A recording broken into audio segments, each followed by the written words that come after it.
Hi, this is Jonathan Rosenhead, a Torah and Psychotherapist. This week's Torah and Psychology post, Parsha Vayera, is going to continue to discuss the Parsha and how it relates to the current war in Israel. Because in terms of trying to understand the state that we are in at the moment, and the life and the reality that we are in at the moment, I think it relates to certain basic assumptions that we hold about the world and about our existence that helps us to try to make sense of our life. And these are that good things happen to good people, the alternative is that bad things happen to bad people, that the world is predictable and that we feel safe within this world. And also that life and the occurrences in our life have meaning. And these are the assumptions that we hold as being consistent and continuous. And this is what gives us a sense of being able to understand the world and to make sense of our existence. But these assumptions come crashing down and are destroyed when we are faced with tragedy, when we are faced with difficult situations and hardships, which really shows that these assumptions that we hold do not actually they don't actually hold up sometimes. It breaks down these assumptions that we have held, and we are faced with the challenge of trying to make sense of the nonsensical. And I think this is what we can learn out from this week's parasha. Avram Avinu is visited by three malachim, and we are told that they each have a different task. One was to come to visit and heal Avram Avinu after the bris milah. One was to relate about the future birth of Yitzchak, and the other was to go and to destroy Sodom. And what we see here are different tasks on a spectrum between positive and negative. One is for healing and for recovery and for helping a person to return to health and functioning, and it also relates to birth and growth and productivity. And in a sense, basically, it can be represented as being a task or a category of being positive. Whereas on the other hand, there is also a category of death and destruction of Sodom. So we have a negative understanding or a negative view of the task. So we can actually summarize these as being malachim coming with different contrasting opposing tasks which relate to chesed and din. And in fact, Rav Dessler asks, what place does chesed and din have in coming to the house of Avram Avinu?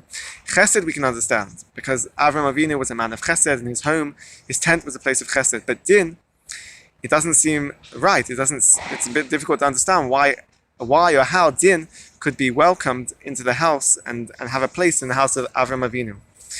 What we can learn from this, and Dessler explains, is that through Avram Avinu, Avram Avinu created a space where these contrasting tasks, or these contrasting realities and of chesed and din both had a place to co-reside, to coexist. That Avram Avinu was able to create a space to hold these two contrasts together. This dialectical reality, these dialectical tasks of chesed and din were able to exist at the same time with Avram Avinu through the space that he created. And Rashi explains that the reason why each of these malachim had a different task is because a malach can only do one job. They only have one task to do. They can only focus and do one objective at a time. That is their role. But we as humans, we can actually understand that we are not malachim. Rather, we have a multifaceted life, multi-layered with contrasting and varied existence with so many different emotions, different tasks that we have to do. And our existence, in a sense, can be related to a spectrum of emotions, and a spectrum of different tasks and different states of existence. In the sense that sometimes we have happy events, and there's sadness, and there's joy, and there's disappointment, and there's celebration, and there's also grief and mourning. And we see that this basically is a reflection of our varied existence, the dialectical reality of our human existence. That we have to try to understand that there is this spectrum, there is this opposing, contrasting emotions and roles and occurrences that occur within our life that we are faced with. And what we need to do in order to live a healthy life is try to find a way to hold this dialectical existence, to hold the chesed and the din, to hold this positive and negative at the same time, and to navigate this dialectical existence. And this is the challenge. This is what Avram Avinu shows us, that we need to try and find a way to create our own home, our own tent, our own space, to hold this spectrum, to hold this dialectical existence. to be able to hold the chesed and din at the same time.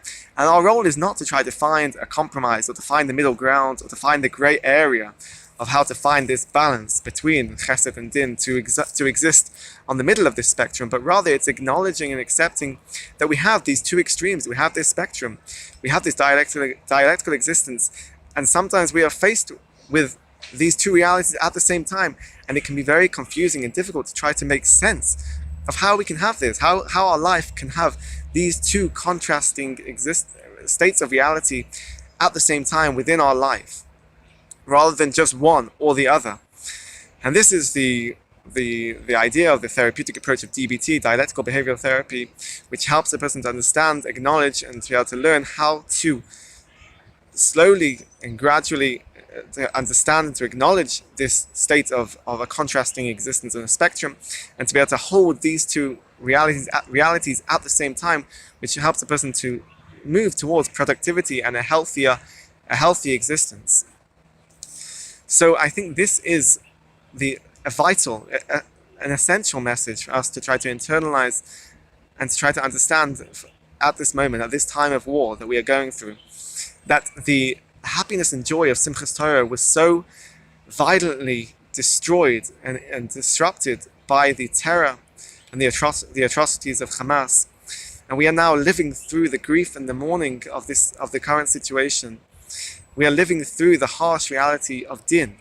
But at the same time, we see that we are learning together. Am Yisrael is learning, the entire spectrum of Am Yisrael as well, from left to right, is learning to hold this chesed and din together, that despite the hardships of the negative and destructive reality that we are living in, at the same time we are learning how to hold chesed. The acts of chesed, the acts of kindness, and unity, is a reflection of our ability to accept and understand this dialectical existence of holding chesed and din at the same time. Have a great Shabbos and keep well.